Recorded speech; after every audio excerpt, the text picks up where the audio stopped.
Sir OPS இப்போ திமுகவை போய் பார்த்துருவேன் ஸ்டாலின் அவர்களை பார்த்தாரு கண்டிப்பாக துணை பொதுச் செயலர் அவ்வளோதான் அவர் காலம் முடிஞ்சது. மரியாதை அவருக்கான மரியாதையெல்லாம் போச்சு. சார் வேலூர்ல விஜய் அவர்களுடைய பேச்சு ஜெயிச்சு வந்தாருன்னா போதையில்லா தமிழகத்தை உருவாக்குவேன் அப்படின்றத சொல்லியிருக்காரு. அவ்வளோ அவரை போதை இல்லாமல் இருக்க சொல்லுங்கள், அப்புறம் போதையில்லா தமிழ்நாட்டை உருவாக்கலாம். நீ வீட்டை விட்டே வெளியே வர மாட்டாரா? வர்றப்பெல்லாம் தற்புகழ்ச்சி, வர்றப்பெல்லாம் தன்னை பற்றி பேசுறது, வர்றப்பெல்லாம் தனக்கு மற்றவங்க குற்றச்சாட்டு வச்சா அதுக்கு பதில் சொல்கிறது இல்லை. எங்கள் இடத்துல அந்த ஸ்டைலு இந்த இதெல்லாம் அப்படியே இந்த சினிமா நடிகர் மேடையிலே நடிச்சிட்டு இருக்கு. சரி, இப்போ ஆனால் விஜய் பேசினாலே அவர் நடிக்கிறாரு அப்படின்ற ஒரு மைண்ட் செட்டு தான் இருக்கா சார்? நீங்கள் பாருங்கள், ஒரு தலைவர் மற்ற அரசியல் கட்சி தலைவர்கள் பேசுறது பாருங்கள், இவர் பண்ணுற கூத்தெல்லாம் பாருங்கள் மேடையில். கரூர் சம்பவத்துக்கு பிறகு இவர் எத்தனை மாடுலேஷன் மாற்றினார் சார், சிஎம் சார். அப்போ இந்த பேச்சு பேசணும்ல, சிஎம் சார் எனக்குன்னா என்ன கைது பண்ணுங்க. அந்த ஹெலிகாப்டர்லேயே வந்தாலும் கட்சியில் பொறுப்பு தரமாங்க. இவர் போஸ்ட் ஓட்டுனவரா, அதை வச்சுனா அருண்ராஜ் போஸ்ட் ஓட்டுனவரா, ராஜ்மோகன் போஸ்ட் ஓட்டுனவரா, சிடிஆர் நிர்மல்குமார் போஸ்ட் ஓட்டு. சொத்து கணக்கு எல்லாரையும் வைக்க சொல்கிறீங்க, ரைட். அவர் வைக்கிறாங்க, வைக்கல, நம்ம வச்சிடலாம்ல, வச்சிடலாமா? இப்போ எல்லோரும் கேட்பாங்கல்ல, நீங்கள் எப்போ தலைவர் வைக்க போகிறீங்க சொத்து கணக்கு? மக்கள் தலைவராக இருக்கணும்னு விரும்புகிறாரு. மக்களுக்கு தலைவர்னா அது வேறங்க. மக்கள் பிரச்சனை முதல்ல புரிஞ்சுக்கணும். உங்கள் மக்கள் பிரச்சனை என்ன தெரியும் நான் கேட்குறேன். ஏங்க ஆசைப்பட்டு வந்தாச்சுங்க, என்ன பண்ணதில்லை. அடிப்படையில் ஒரு அட்மினிஸ்ட்ரேட்டிவ் பவர் கூட இல்லாத ஆள்.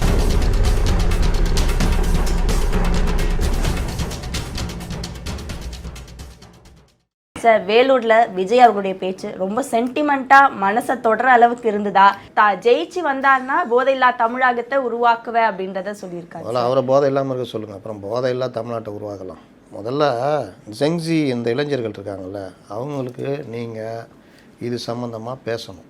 இன்றைக்கி ஸ்கூல் வாசலில் கஞ்சா விற்கிறான், கஞ்சா சாக்லேட் விற்கிறான். சின்ன சின்ன பசங்க இன்றைக்கி கவர்மெண்ட்டுக்கு பெரிய வருவாயே டாஸ்மாக் தான். 48,000 கோடி ரூபா வருது. 48,000 கோடி ரூபா வருமானம் வர்ற கவர்மெண்ட்டு 60,000 கோடி அதை ஆக்கணும்னு தான் நினைப்பானா, இல்லை வேணாப்பா 35,000 கோடியாக குறைச்சிக்கலான்னு நினைப்பானா? கூட்டம் தானே நினைப்பான். கூட்டம் நினைக்கிறவன் என்ன பண்ணுவான்? யார் குடித்தா நமக்கு என்னன்னு தான் பண்ணுவான்.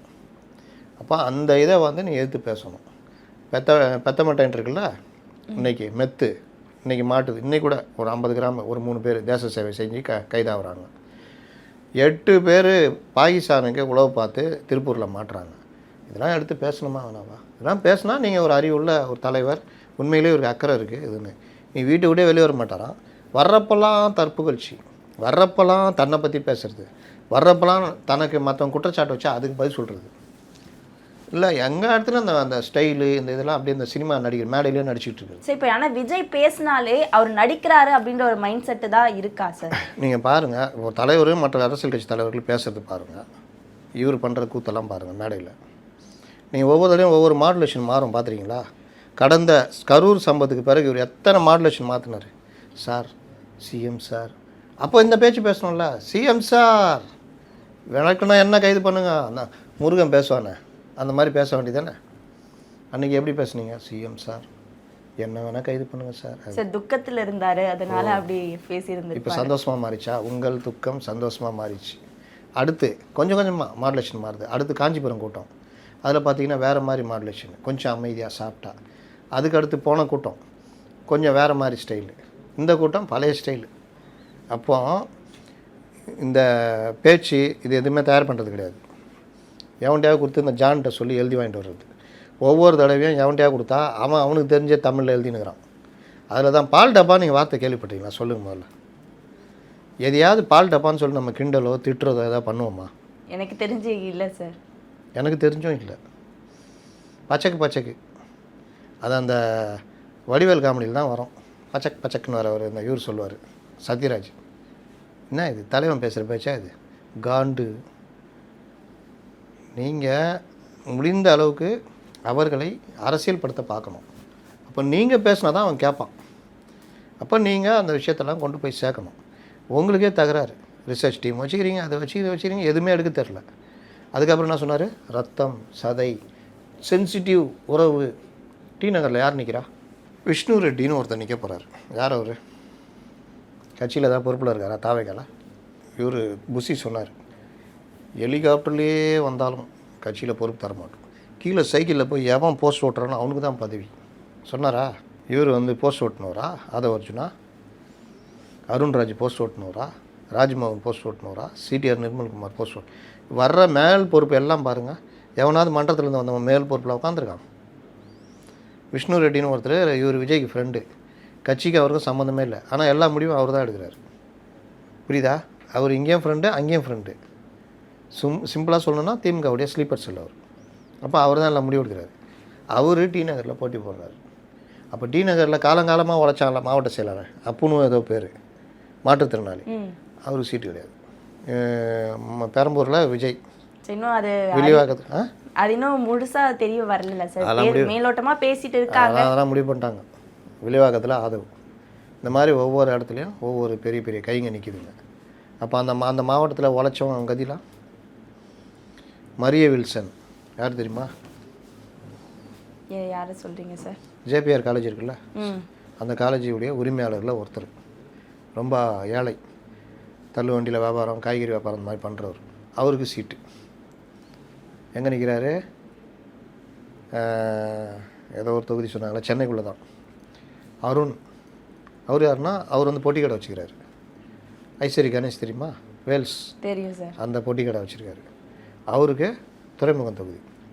இந்த மாதிரி இவங்க எல்லாருக்கும் சீட்டு. அப்போ அங்கே உழைச்சவன் தெரியுதா அது யாருக்கான கட்சின்னு? இப்போ எல்லா கட்சிகளுமே அந்த மாதிரி தானே சார். நீங்கள் தான் வேற இல்லை, நீங்கள் வேற இல்லை. அவங்களாம் மோசம், நான் தான் கரெக்டு.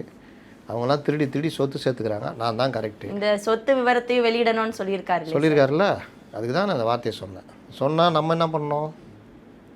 நம்ம ஒழுங்காக இருக்கணும்னு சொல்ல வரீங்க. சாப்பிட்ட தட்டை எடுங்கடா, சாப்பிட்ட தட்டை அப்படியே விட்டு போகிறீங்க, அறிவு இல்லை அப்படின்னா நம்ம என்ன பண்ணோம்? சாப்பிட்ட தட்டை எடுங்கன்னா எடுக்கணும் தானே சார். ஒரு இடத்துல உட்காந்து சாப்பிட்றீங்க, உங்கள் ஆஃபீஸில் உட்காந்து சாப்பிட்றீங்க, எல்லாம் சாப்பிட்ட தட்டை அவன் வச்சுட்டு போகிறான். நீங்கள் தான் ஹெட்டு, நீங்கள் எல்லோரையும் திட்டுறீங்க, சாப்பிட்ட தட்டெலாம் எடுக்காமல் போகிறீங்களா, யாரா வந்து எடுப்பான்னு. அப்போ நீங்கள் என்ன பண்ணுவீங்க? நம்ம முதல்ல சாப்பிட்ட தட்டை எடுத்துகிட்டு தான் அடுத்தவனை திட்ட முடியும். அப்போ தான் அவங்களும் கேட்பாங்க, ஹெட்டே எடுத்துட்டாங்கன்னா நம்மளாம் டே கரெக்டாக இருக்கணும்டான்னு. நம்ம அப்படியே சாப்பிட்ட தட்டை விட்டு மற்றவனை புத்தி சொன்னாமல் யோகியம் நம்மள்ட்ட வந்து சொல்ல வச்சு பண்ணுவாங்க. அப்போது சொத்து கணக்கு எல்லாரையும் வைக்க சொல்கிறீங்க, ரைட். அவர் வைக்கிறாங்க, வைக்கல, நம்ம வச்சிடலாம்ல, வச்சிடலாமா? வச்சுடுவார்ல சார் கண்டிப்பாக. தேர்தலில் ரொம்ப அழகாக வைப்பார், ரொம்ப அழகாக வைப்பார். இந்த கேள்விலாம் கேட்பார். தலைவரை எம்ஜிஆர் வந்து 72 கேட்டார் எல்லார் சொத்து கணக்கும். அந்த மாதிரி நீங்களும் கேளுங்க தலைவரை, அவ்வளோதான். கேட்டால் என்னென்ன பின் விளைவுகள் வரும்னு தெரியாது. இப்போ எல்லோரும் கேட்பாங்கல்ல, நீங்கள் எப்போ தலைவர் வைக்க போகிறீங்க, சொத்து கணக்கு என்னென்னா வச்சுருக்கீங்க? சொத்து கணக்கில் 2 வகை இருக்குது தெரியுமா? ஒரு பெரிய திமுகவில் ஒரு பெரிய எம்பி, அவர் பார்த்தா பல ஆயிரம் கோடி சொத்து. அவர் கோர்ட்டு இந்த தேர்தல் அஃபிடவிட்டில் போடுறாரு, கையிருப்பு 15,000 ரூபா, காரு மாருதி 800. அதனால் கணக்கு காமிக்கிறது வேறு, உண்மையாக இருக்கிறது வேறு. அப்போது இவர் கேட்குறாருல, என்ன வருமானம், எங்கே இருக்கிறீர்கள், எந்தெந்த இதில் முதலீடு பண்ணீர்கள், எப்படியெல்லாம் வருமானம் வந்தது, அப்போது இருந்த இது எவ்வளோ, இப்பொழுது எவ்வளோ உயர்ந்திருக்குது, இதெல்லாம் சொல்லணுன்னு. ஒன்றுமே பிரச்சனை இல்லை. இப்போ தேர்தலுக்கு நிற்க போகிறீங்க, அடுத்து முதலமைச்சராக போகிறீங்க, அதை ஒரிஜினா நிதி அமைச்சராக போகிறாரு, புஷி ஆனந்து ஏதோ ஒரு அமைச்சராக போகிறாரு, பொதுப்பணித்துறை கொடுத்துடலாமா? நல்லாயிருக்கும். அப்போ இவங்க எல்லாம் அமைச்சராக போகிறாங்கன்னா, இப்போ சொத்து கணக்கை காமிச்சிட்டாங்கன்னா 5 வருஷம் பொறுத்து ஆட்சி விட்டு இருக்கும்போது முதலமைச்சர் விஜய் சொத்து கணக்கு 2026 2031 அதை கழிச்சிட்டா இவ்வளோ தான் ஏறிக்குது, கொஞ்சம் ஒன்று தான் ஏறிக்குது, நேர்மையாக இருந்திருக்காரு, அப்படி வச்சுக்கலாம். அப்படி தானே வைக்கணும். அப்போ சொத்து கணக்கு காமிக்கணும்ல, இவர் காம்பாரா? காமிக்க மாட்டாரு அப்படின்னு சொல்லுவார். காமிக்க மாட்டாருன்னு தான் சொல்கிறார். சும்மா அந்த மேடையில் அப்படியே பேசிட்டு இப்படி பண்ணிட்டு போயிடுறாரு. மக்கள் தலைவராக இருக்கணும்னு விரும்புகிறாரு, அதனால காட்டுறதுக்கான வாய்ப்பு இருக்கும். மக்களுக்கு தலைவர்னா அது வேறங்க. மக்கள் பிரச்சனை முதல்ல புரிஞ்சிக்கணும். உங்கள் மக்கள் பிரச்சனை என்ன தெரியும்? நான் கேட்குறேன், உனக்கு என்ன தெரியும்? எழுதி அன்றைக்கி ஒரு பிரச்சனையை படிக்கிறாரு, எழுதி வச்சுட்டு அதை அப்படியே எழுதுனதை படிக்கிறாரு. மக்கள் பிரச்சனை என்னன்னு கூட தெரியாது. குடிநீர் பிரச்சனை இருக்கிறது, சட்டம் ஒழுங்கு கெட்டு இருக்குது, அது எல்லாத்தையும் படிக்கிறாரு அப்படியே. இவ்வளோதான். ஏங்க ஆசைப்பட்டு வந்தாச்சுங்க, என்ன பண்ணதில்லை. அடிப்படையில் ஒரு அட்மினிஸ்ட்ரேட்டிவ் பவர் கூட இல்லாத ஆள். ஏன் சொல்கிறேன்னா, அந்த ஜனநாயகன் படம் வந்துச்சுல்ல, அந்த படம் போஸ்ட் ப்ரொடக்ஷன்லாம் முடித்து செப்டம்பர்லேயே படம் ரெடி. இவங்களெல்லாம் எதிர்க்கிறாருல்ல, அப்போ படத்துக்கு சிக்கல் விடுவாங்கன்னு தெரியும்ல. கரெக்டான ஆளாக இருந்தால் 60 நாளைக்கு முன்னாடியே சென்சாருக்கு அனுப்பிச்சிடலாம். ஏய் இந்த மாதிரி பண்ண பிரச்சனை, இவங்க எப்படியும் பிரச்சனை பண்ணுவாங்க, 60 நாளைக்கு முன்னாடி அனுப்பு. ஹெச் வினோத்தை சொல்லிக்கிறாருங்க, சார் பிரச்சனையாகும், 60 நாளைக்கு முன்னாடி அனுப்பிச்சிடலாம். நம்ம யார்கிட்ட பேசினுக்கிறோம் போட்டா அப்படின்னு. டிசம்பர் மாதம் சார் இத்தனை சீன் கட் பண்ணுறாங்க, யூஏ சர்டிஃபிகேட் கொடுக்குறாங்க, அதனால் அதெல்லாம் கட் பண்ணி இது பண்ணிட்டு நம்ம வந்து இது பண்ண சொன்னாங்க. பார்த்துக்கலாம் போ, எங்கே மலேசியா போயாச்சு. மறுபடியும் வந்து சார் கேட்குறாங்க கொடுத்துரு, அப்புறம் மறுபடியும் சார் ரிவைஸ் கமிட்டி போடணுன்றாங்க. அதெல்லாம் ஒன்றும் வேணாம், நம்ம கோர்ட்டுக்கு போவோம். போச்சா அட்மினிஸ்ட்ரேஷன் பவர்ன்றது தான், வேலையை சாதிக்கணும். அப்படி என்ன பண்ணணும், நீங்கள் சொல்லணும், அங்கே வா டீமு வா உட்காரு, என்ன பண்ண போகிறீங்க, எனக்கு இந்த தொல்லை கொடுப்பாங்க தெரியும்ல, 60 நாள் முன்னாடியே போடு. என்ன தொல்லை கொடுத்தாலும் அந்த 60 நாளில் முடிஞ்சிடும். ஜனவரி 9 படம் வெளியே வந்திருக்கும். சரி, ஜனவரி 5ஆம் ஒரு பிரச்சனை வருது, அன்னைக்காவது கையில் காலில் விழுந்து முடிச்சிருந்தா ஜனவரி 12 வந்திருக்கும். கோர்ட்டில் போன தேர்தல் முடிஞ்ச பிறகுதான் படம் வெளியாகுன்ற மாதிரி அப்படியே தொடர வேண்டிதான். தேர்தல் முடிஞ்சோன்னா இந்த படம், அதுக்கப்புறம் அட்லியை கூப்பிட்டு ஒரு படம், இப்படியே போயிட வேண்டியதான். சிரஞ்சீவி கதை தெரியும்ல, ஆய்வு முதலமைச்சர் ஆச்சாப்புச்சா ஆய்வுன்னு பிரச்சாரம் கட்சி தொடங்கினார், 18 எம்எல்ஏ ஜெயிச்சார். சரி, இப்போ விஜய்க்கு இது வரைக்கும் எந்த ஒரு கூட்டணிகளோ பேச்சுவார்த்தை நடக்கலை. மாபெரும் கட்சி நான் இணைஞ்சுதாங்க, பெரிய கட்சிங்க, மிகப்பெரிய கட்சி. யார், பண்ருட்டி ராமச்சந்திரன்? ஆமாம், எம்ஜிஆர் காலத்து ஆளுங்க அவர். சரி, ஒரு அனுபவசாலி தானே சார் அவரும்? ஆமாம், நான் மட்டும் நான் அதான் சொன்னேண்ணா, சார் நீங்கள் அனுபவசாலி, எம்ஜிஆர் காலத்து ஆள். டிஎம்கே ஏடிஎம்கே ஒன்றா சேர்றதுக்கு பேச்சுவார்த்தை நடந்தப்போ அதை கெடுத்து விட்டவர் அவர் தான். கருணாநிதிக்கு பயங்கர கோபம், அப்படிப்பட்ட ஆள் அவர். அண்ணா காலத்துலேயே அவர் அமைச்சராக இருந்தவர், பெரிய ஆள். சரி, இப்போ தேமுதிக திமுக கிட்ட போயிட்டாங்க. 20 வருஷமா ஒரு இல்லாத ஒரு கூட்டணி இந்த 2026 தேர்தலில் நடந்திருக்கு. அதை எப்படி பார்க்குறீங்க சார்? கேப்டன் ஆத்மா மன்னிக்காதுன்னு எல்லாம் சொன்னாங்கல்ல, அப்படி தான் பார்க்குறேன். அவர் வாழ்நாளில் சம்பாதிச்சு கட்டின அந்த மண்டபத்தை இடித்தாங்க, அவர் வாழ்க்கையில் மறக்கவே இல்லை. உங்களை மாதிரிலாம் நான் சம்பாதிக்கலை, நான் சினிமாவில் கஷ்டப்பட்டு சம்பாரித்து நான் ஆசையாக கட்டின மண்டபம், இப்படி போகிற ரோடை இப்படி சுற்றி கொண்டு வந்து இடித்து என் மண்டபத்தை பாதிச்சு என் வாழ்நாளில் மறக்க மாட்டேன், நல்லா இருந்துட்டு போங்கன்னார். இப்படியே சொன்னார், நல்லா இருந்துட்டு போங்க. எங்கே பேசினாலும் இதை சொல்லுவார். அதுதான் ஒரு அடிப்படையில் திமுக மேலே கடுமையான கோபம். 2011 அதிமுக கூட கூட்டணி போகிறாரு. இவர் மட்டும்தான் வேறு பெரும் குடிகார மாதிரியும், மற்றவங்களாம் அப்படி மோந்து பார்த்தாலும் மயக்கம் போட்டு வந்துடுற மாதிரியும் அன்றைக்கி உட்காந்து பேசுகிறாங்க. வடிவேலெல்லாம் வச்சுக்கிட்டு, வடிவேல் எப்படிப்பட்ட குடிகாரன்னு தெரியும்ல. ஆனால் அவர் உட்காந்துட்டு இவரை கப்பல்னால் கேப்டன் இருப்பாங்க, தண்ணியில் இருக்கிறது தான் கப்பல் கேப்டனு, இவர் தண்ணியிலே மிதப்பார். இவர் அப்படி இப்படி கீழே உட்காந்து சிரிச்சுக்கிட்டு அவர் எந்த அளவுக்கு டிஃபேம் பண்ண முடியுமோ அவ்வளோ டிஃபேம் பண்ணாங்க. அவரை ஒரு வழி பண்ணதில் திமுகவுக்கு பெரும் பங்கு உண்டு. அவங்களோட போய் கூட்டணி வைக்கிறீங்க, அது எப்படி சாத்தியமாச்சு சார்? ஏன்னா தராசு யார் ஜாஸ்தி கொடுக்குறீங்களோ. உலகத்தில் இந்த மாதிரி கட்சியை நான் பார்த்ததே இல்லை. 5 வருஷம் ஒரு கட்சி ஆட்சி பண்ணுது, ஆன்டி இன்கம்பன்சி இருக்குது, அந்த கட்சியை எதிர்த்து நீங்கள் 5 வருஷமாக பேசிக்கிட்டு இருக்கிறீங்க. இன்னொரு கட்சி கூட்டணி அமைச்சு இந்த கட்சியை வீழ்த்தணும்னு போராடிட்டு இருக்குது. அந்த கட்சி கூட தான் நீங்கள் ட்ராவல் பண்ணியிருக்கீங்க. இந்த டைமும் ட்ராவல் பண்ணிங்கன்னா உங்களுக்கு தான் லாபம். இதை எதிர்த்து பேசுகிறது கரெக்டாக இருக்கும், மக்களும் உங்களை மதிப்பாங்க.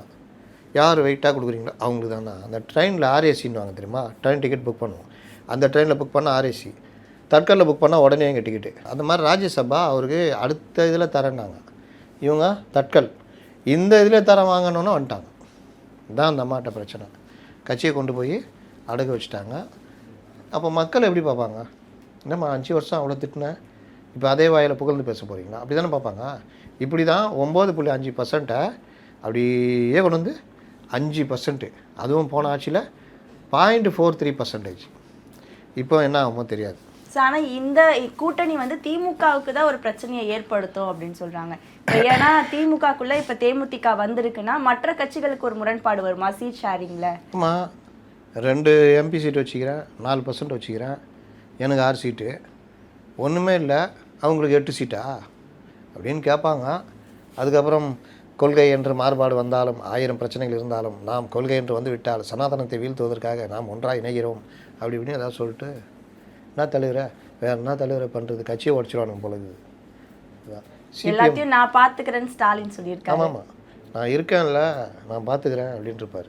குத்துலாம் நடக்க போது பாருங்கள். ஒருத்தர் மயக்கம் போட்டு வந்துட்டார், 5 சீட்டுன்னு அப்படின்னாங்க, ஐயோ எம்மான்னு சாத்திட்டாரு. இன்னொருத்தர் வந்தார், தலைவரை 5 உதயசூரியன் நிற்கிறேன் அப்படின்னாப்புல, அதெல்லாம் முடியாது கிளம்பு அப்படின்ட்டாங்க. அதனால் உருட்டின்னு இருக்காங்க. கமல்ஹாசன் வேறு கேட்க போகிறாரு, அவர் என்ன பேச போகிறாரு தெரில. அங்கே போயிட்டு சட்டமன்றம் என்பது மாநிலத்தில் அமைவது, 234 தொகுதிகள் மக்களால் தேர்ந்தெடுப்பவர் தலை நிறுத்துங்க, எத்தனை வேணும்? இல்லைங்க அதுதான் நான் என்ன சொல்ல வேண்டும் என்றால், நாங்கள் மக்கள் நீதிமை, எத்தனை வேணும் சொல்லு, அவள் தான் 12 வேணும்னு வரும். 12 இருந்தால் தான் டார்ச் லைட்டில் நிற்க முடியும். 10 கழிச்சிருங்க 2 தரேன்னு வாங்க. சார் ஓபிஎஸ் இப்போ திமுகவை போய் பார்த்துருவேன், ஸ்டாலின் அவர்களை பார்த்து அவர் திமுக தான் ஜாயின் பண்ணுறாரு. கண்டிப்பாக துணை பொதுச் செயலாளர் ஓபிஎஸ்.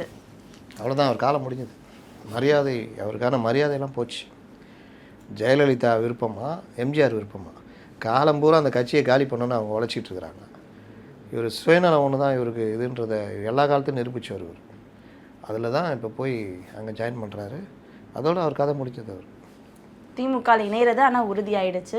இப்போ 2026 தேர்தல் களம் எப்படி இருக்குன்னு நினைக்கிறீங்க சார்? இப்போ ஒவ்வொரு நான் பல முறை சொல்லியிருக்கேன், விஜய் ஆரம்பித்த கட்சி அதிக வாக்குகளை வாங்கும். அது பிரிக்கின்ற வாக்குகள் திமுகவை உடைய கோர் ஓட்டை பிரிப்பாங்க. அவங்கள்ட்ட இருக்கிற இந்த சிறுபான்மை மக்கள் வாக்குகள் அவங்களுக்கு மட்டுமே இருக்கிறது 13%. ப்ளஸ் விஜய் ரசிகர்கள் போன தடவை திமுக தான் போட்டாங்க. இது எல்லாம் சேர்ந்தால் ஒரு 10லேருந்து 15% வாக்குகளை திமுகவுடைய வாக்குகளை விஜய் பிரிப்பார். அந்த பக்கம் ஒரு 6-7% பிரித்தார்னு வச்சுக்கோங்க. இவர் ஒரு 20-22% வாங்குறாருன்னா திமுகவை கவுத்தி இவரும் வாழாமல் அவங்கள வாழ வைக்க போகிறார். இதுதான் நடக்க போகுது. அதனால் விஜய் 20% இன்னும் பாருங்கள், ஒரு கூட்டம் வந்தாலே வெளியில் வந்தால் இவ்வளோ கூத்து. நீங்கள் சொல்கிறீங்க அவர் வெளியில் வரதுக்கு பர்மிஷனே கொடுக்க மாட்டேங்கிறாங்கன்னு. பொதுக்கூட்டத்துக்கு பர்மிஷன் வாங்கிடலாம், ஈஸியாக கொடுத்துருவாங்க. நீ இந்த செயல் வீரர் கூட்டம் அதுன்னு உருட்டினா தான் அவங்க அதுக்கு கொஞ்சம் இது பண்ணுவாங்க, ரெஸ்ட்ரிக்ட்லாம் பண்ணுவாங்க. செயல் வீரர்னு ஒவ்வொரு தடையும் வாங்குறது, அவங்க மேலே பழி தூக்கி போடுறது. 40 நாளைக்கு முன்னே கேட்டாங்கல்ல, 4 நாளைக்கு முன்னாடி தான் லெட்டர் கொடுத்துறாங்க, போலீஸே இப்போ சொல்லியிருக்காங்க. அப்போ இந்த மாதிரி பொய்யா பேசுறது. கரூரில் எங்களுக்கு இடமே கொடுக்கலன்னாங்க. எனக்கு தெரியும், விஜயபாஸ்கர் 2 மண்டபம் லாக் பண்ணி கொடுத்தாரு. இவங்க எஸ்பிகிட்ட போய் பர்மிஷனே கேட்கல. ஆனால் இங்கே என்ன தெரியுமா சொன்னாங்க, மண்டபம் தர மாட்டேங்கிறாங்க, போலீஸ் பர்மிஷன் தரலன்னு உருட்டினாங்க. அந்த டைமில் நான் மண்டபம் பேரையே போட்டேன், மண்டபம் பேரையே போட்டேன். மாவட்ட செயலர் மாட்டிக்கிட்டான் பாவம். 2 நாள் லாக் பண்ணால் அவன் காசு கட்டணும்ல, அந்த மாவட்ட செயலர் மாட்டிக்கிட்டான். இவ்வளோ பெரிய பொய்யர்கள் இவர்கள். பொய் எனக்கு என்னன்னு பொய் புழுவுறது. அதனால இந்த கூத்துலாம் இருக்குல்ல சார், ஒவ்வொரு கூட்டத்திலையும் இது தப்பு அப்படின்னு தெரிகிறப்ப அதை ஒரு அரசியல் தலைவர் திருத்திக்க தானே பார்ப்பாங்க. இவங்களுக்கு நாலேஜே கிடையாதுங்க. ஒரு கீழே ஒரு குழு வேலை ஒரு தலைவர் உட்காந்து இந்த ஜனங்கள்கிட்ட 5000 பேர் உட்காந்துருக்கான், ஆதவ அர்ஜுனா பேசுகிறாரு. என்ன பேசணும்? நல்ல வாய்ப்பு தானே, திமுக கவர்மெண்ட்டுக்கு எதிராக தானே பேசணும். பிகில் படத்தை பற்றி விவரித்து சொல்லுங்கிறாரு. எவனா பண்ணுவானா? நான் தான் போட்டேன் தலைவரை, அடுத்த தடவை பீஸ்ட் படத்தை பற்றி சொல்லுங்கள். இங்கேருந்து ஏரோப்ளேன் எடுத்துகிட்டு போய் அங்கே பார்க் பண்ணி தீவிரவாதி தூக்கி வருவார்ல, அதை பற்றி பேசுங்க, நல்லாயிருக்கும். துண்டு சீட்டு இல்லாமல் வாங்க, ஸ்டாலினும் விஜயும் பேசுவாங்க ஒரே மேடையில் அப்படின்றதையும் சொல்லியிருந்தாங்க. இட்லினா சட்னி கூட நம்பாதுன்னுவாங்க. இவர் துண்டு சீட்டு இல்லை, தமிழ்நாட்டில் இருக்கிற ஒரு 38 மாவட்டம் பேரை சொல்லுங்கள். இவர் எனக்கே ப்ரெஸ்ஸை பார்த்துருக்காரா? இவர் எந்த தைரியத்தில் இவர் கூப்பிட்றாரு? இவர்கிட்ட என்ன பிரச்சனை தெரியுமா? ஆதவ அர்ஜுனாட்ட மைக்கை பிடிச்சிட்டா கண்டதை வளர்றது. குரான் மேலே சத்தியம் பண்ண ரேப் இருக்கா? குரான் மேலே யார் சத்தியம் பண்ணுவா? குரான்ன்றது இஸ்லாமியர்கள் சம்மந்தப்பட்டு தானே. நீங்கள் என்ன குரான் மேலே சத்தியம் பண்ணுறது? அந்த மாதிரி உளறல், ஒரு உளறல் நாயகன். ஒவ்வொரு தடவை ஏதாவது வண்டி கூப்பிட்டார் பார்த்தீங்களா இவரை, சேகர் பாபுவை. அவர் எல்லாரையுமே தான் சார் கூப்பிட்டுட்டு இருக்காரு. இதுதான் சொல்கிறேன், இதுதான் லாய்க்கு. அப்புறம் என் தலைவரை கூட்டுவா, அவன் தலைவரை கூட்டானா அவர் என்ன சொல்லுவார்? உன்னை பேச விட்டா இஷ்டத்துக்கு பேசுகிற, அவர்கிட்ட போய் என்னை உட்கார வச்சு மேடையில் உட்கார சொல்கிறேன், எனக்குன்னா தெரியும் பேச வரும் அப்படின்னு தான். இது தெரிஞ்சே பேசுகிறாங்க பாருங்கள். இது கேலிக்குறி தான், மாறுமா மாறாதா? பல்வேறு தகவல்களை பகிர்ந்து கொண்டதுக்கு நன்றி சார்.